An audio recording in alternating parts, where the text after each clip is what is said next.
Good morning students. आज का हमारा जो टॉपिक है वो है urinary tract infection. So before starting urinary tract we have to know what is the anatomy, general anatomy for the urinary system. So as we all know कि we are having two kidneys which is connected through urethra and opens into bladder. अब हम बात करते हैं bladder के अंदर ureter की opening की। इस यूरेटर की ओपनिंग होती है ब्लैडर में through the urethral orifice. Urethral orifice के थ्रू ओपनिंग होने के कारण जो यूरिन प्रोड्यूस हुआ है किडनी में नेफ्रॉन्स के थ्रू वो कलेक्ट होगा हमारे ब्लैडर में।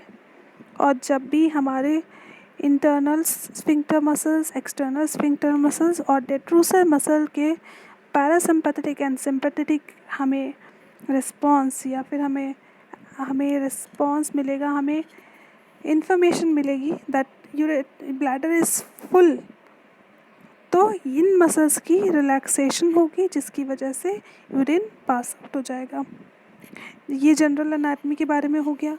अब अगर हम फीमेल और मेल के ट्रैक्ट के बारे में जाने तो हमारे दोनों में ही सेम, मेल और फीमेल में दोनों में सेम होता है, except for male is having prostate and female is having cervix. अगर हम अपर यूरिनरी ट्रैक्ट की बात करें तो अपर यूरिनरी ट्रैक्ट में हमारे आते हैं किडनी एंड यूरेटर, जबकि लोअर यूरिनरी ट्रैक्ट में आएगा हमारा bladder and urethra. So now we'll discuss about the urinary tract infection. What is urinary tract infection? A urinary tract infection is an infection in any part of urinary system like your kidney, ureter, bladder or urethra. So most infection involve lower urinary tract. Why? Because there is direct entry of foreign bodies or bacterial infections through the urethra. That's why it is most common place to get urinary tract infection. So women are at greater risk than men, and it is among adults between 20 to 50 years. So UTI are 50-fold more common in women. Like in women in this age group, most UTIs are cystitis or polynephritis. So because of cystitis or many nephron inflammation will cause urinary tract infection, whereas in men in the same age group, most UTIs are urethritis and prostatitis. Okay. So what are the risk factors? So first is your iatrogenic or drugs, like for example if a person is having indwelling catheter or using antibiotics or spermicides. Second is your behavioral, avoiding dysfunction or frequent or recent sexual intercourse. Third is your anatomic or physiological. Due to anatomy or physiology, if a person is at higher risk, for example, vasculo-uretral reflex. So vasculo-uretral reflex or female sex or pregnancy will cause more UTIs. और इसमें हमारे genetic factors भी हैं जैसे कि familial tendency, susceptible uroepithelial cells, vaginal mucosa properties. So ये सब जो हैं ये इंक्रीज़ करते हैं UTIs की. अब हम बात करते हैं पैथोफिजियोलॉजी की. So what is the cause of this UTI? There are some bacteria who are mainly responsible for the UTI, जैसे कि E. coli, Klebsiella, Proteus mirabilis, Pseudomonas aeruginosa.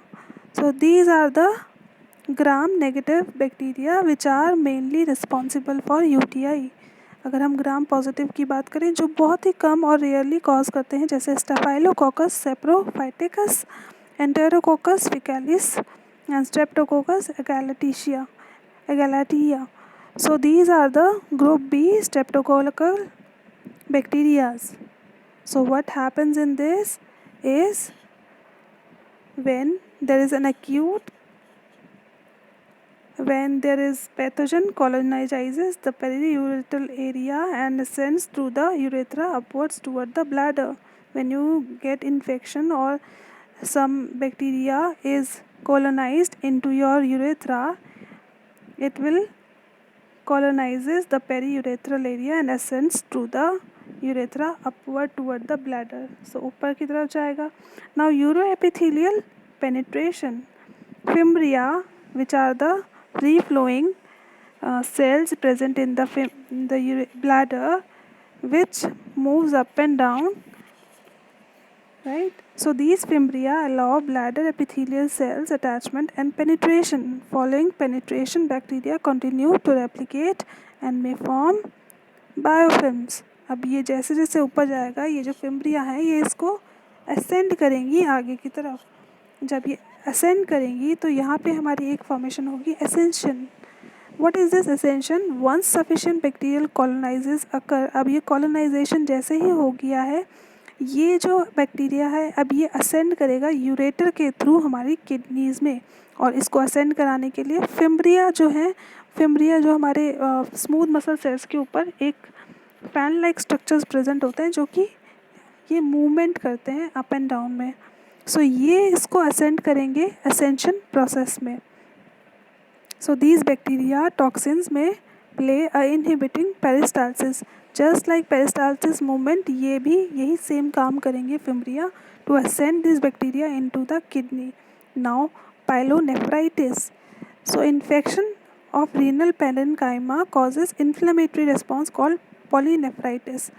तो एक तरह का ये जो इन्फेक्शन जब रीनल पैरेनकाइमा तक पहुंच जाता है तो वहाँ पे इन्फ्लेमेशन कॉज करता है, इन्फ्लेमेशन रिस्पॉन्स कॉज करता है, जिसको हम कहते हैं pyelonephritis. So while infection of the renal parenchyma is usually the result of bacterial ascension, it can also occur from hematogenous spread. ना सिर्फ ये इसके थ्रू हो सकता है बट ऑल्सो फ्रॉम द हीमेटोजेनस यानी कि ब्लड के रूट के थ्रू भी ये असेंड कर सकता है, which causes acute kidney injury, जिसकी वजह से अब हमारी इंजरी में किडनी में इंजरी हो सकती है. If the inflammatory cascade continues, tubular obstruction and damage occur leading to interstitial edema. अब अगर इस बैक्टीरिया ने वहाँ पे कॉलोनाइज करने के बाद इन्फ्लेमेशन के वजह से वहाँ पे ऑब्स्ट्रक्शन हो गया है, या फिर उन जितने भी वहाँ पे स्ट्रक्चर्स हैं कैलिक्स के अंदर या फिर हमारे रीनल पैरेनकाइमा के अंदर, उन स्ट्रक्चर्स को उसने डैमेज कर दिया, जिसकी वजह से वहाँ पर इंटरस्टिशियल एडिमा फॉर्म होगा, जो कि हमारा इंटरस्टिशियल नेफ्राइटिस कॉज करेगा, causing acute kidney injury. So this is what happens in the urinary tract infection. अगर हम बात करें parts of urinary tract affected and what are the signs and symptoms associated with that part. तो अगर हम बात करते हैं किडनी के अंदर, अगर किडनी में ये इन्फेक्शन पहुंच गया है तो क्या इसके साइंस एंड सिम्टम्स होंगे. सबसे पहला है upper and back side flank pain. Second is your high fever, shaking, chills, nausea and vomiting.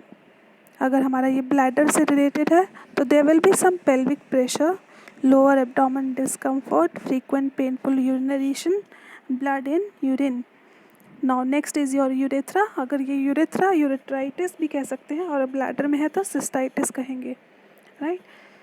So burning with urination, discharge, uncomplicated UTI is usually considered to be cystitis, which is present. Cystitis means there is infection or inflammation in the urethra. Or pyelonephritis that occurs in premenstrual adult women with no structural or functional abnormality of the urinary tract and who are not pregnant and have no significant comorbidity that could lead to serious outcomes. Right. तो ये इतने complicated UTIs नहीं होते हैं, ये सिर्फ pre menopausal adult women's होते हैं, इनके अंदर बहुत ज़्यादा देखने को पाए जाते हैं और कोई भी इसके अंदर सिग्निफिकेंट कॉम्बोडिटी नहीं होती है जो कि सीरियस आउटकम को लीड करे. So now what are the complicated UTIs. बहुत ज़्यादा कॉम्प्लिकेटेड यूटीआईज कौन कौन से हो सकते हैं. Can involve either sex in any as, किसी भी सेक्स को यानी मेल और फीमेल को हो सकता है और किसी भी एज में हो सकता है. if the patient is child, is pregnant, है ना, right? A patient has any of the following structural or functional urinary tract abnormality and obstruction of urine flow. अगर हमारे नेफ्रॉन्स के अंदर, यूरिनरी ट्रैक्ट के अंदर कोई एबनॉर्मलिटी हो गई है या कोई ऑब्स्ट्रक्शन हो गया है जिसकी वजह से यूरिन फ्लो नहीं कर पा रहा है, that will be a complicated UTI. So a comorbidity that increases risk of acquiring infection or resistance to treatment such as poorly controlled diabetics or chronic renal disease और immunosuppressed और immunocompromised patients. So इन patients के अंदर UTI को control करना बहुत difficult होता है, जैसे कि डायबिटिक पेशेंट, जिनको chronic renal disease हो, जिनका immunity लो हो. सो और रीसेंट इंस्ट्रूमेंटेशन और surgery of the urinary tract. अगर कोई यूरिनरी ट्रैक्ट की सर्जरी हुई है रीसेंट जिसकी वजह से यूरिनरी ट्रैक्ट इन्फेक्शन हो गया है, तो इनको हम कॉम्प्लिकेटेड यूटीआईज मानते हैं. So what are the complication for UTI? So recurrent infection, women will have experience more UTIs, 2 or more UTI in a 6-month period or 4 or more than within a year. So complication क्या क्या हो सकते हैं इसके, कि recurrent infections हो सकते हैं जिन वुमेंस को 2 या 2 से ज़्यादा यूटीआई हुए हैं, 2 बार, 2 या 2 से बार ज़्यादा यूटीआई हुए हैं 6 मंथ्स के पीरियड में, और या 4 से ज़्यादा पूरे साल में, तो इनके अंदर रिकरेंट इन्फेक्शन होने के चांसेस बहुत ज़्यादा होते हैं. So permanent kidney damage, it will lead to और it will cause permanent kidney damage due to untreated UTI. Increased risk in pregnant women of delivering low birth weight babies or premature infants. Now इसकी वजह से premature babies हो सकते हैं. और urethral narrowing in men, recurrent urethritis. Okay, sepsis, it will lead to sepsis if this urinary tract is untreated. What will be, how we are going to diagnose, what will be your diagnosis?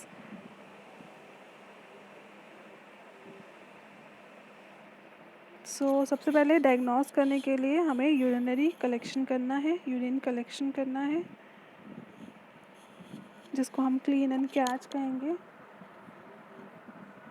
Midstream specimen, a specimen obtained by catheterization. If a sexually transmitted disease is suspected, a urethral swab or STD testing is obtained prior of voiding.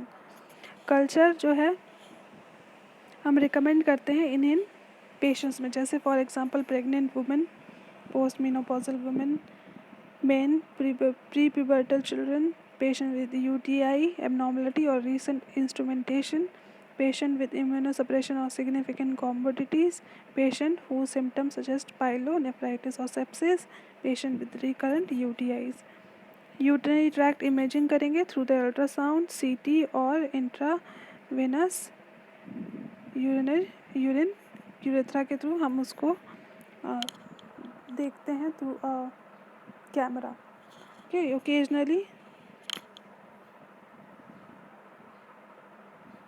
occasionally voiding urethrophy, retrograde urethropy or cytoscopy is warranted. Children with UTI often requiring imaging. Structural abnormality के दो patient, अगर 2 से ज़्यादा बार अगर उसको episodes हुए हैं pyelonephritis के, infection are more complicated, nephrolithiasis is suspected, there is pain, less gross hematuria और renal insufficiency, fever persist for 72 और मोर देन 72 आवर्स. सो इन पेशेंट्स के अंदर हम यूरिनरी ट्रैक्ट इन्फेक्शन के लिए इमेजिंग करवाते हैं. डिफरेंशियल डायग्नोसिस क्या हो सकता है? एक्यूट यूरेथ्रल सिंड्रोम और यूरेट्राइटिस और non infectious causes. How you are going to manage the UTI?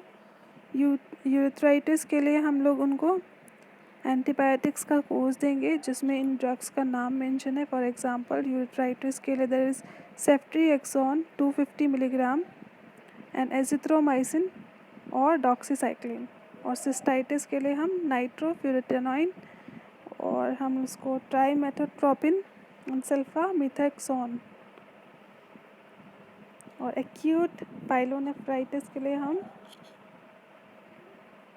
Oral antibiotics और या फिर हम ट्राइमेथोट्रोपिन और सल्फामेथाजोन देंगे पेशेंट को. So how we are going to prevent this UTI? Drink plenty of liquid specially water, drink cranberry juice wipe from front to back, empty your bladder soon after intercourse, avoid potentially irritating feminine products, change your birth control methods. Also, Jin women को 3 से ज़्यादा बार UTI होते हैं उनको recommend किया जाता है ये अगर एंटीबायोटिक्स और prophylaxis treatments, continuous prophylaxis treatment for 2 to 3 years and postcoital prophylaxis जो कि इंटरकोर्स के बाद पेशेंट्स में देखने को मिलता है, तो इनको हम सिंगल डोज ऑफ 1 ड्रग और एज अ प्रोफाइलैक्सिस और एंटीबायोटिक्स पे हम इन पेशेंट्स को रखते हैं। Thank you so much. अगर कोई भी क्वेश्चन हो तो आप लोग इसमें कमेंट में लिख सकते हैं और मैसेज में। Thank you.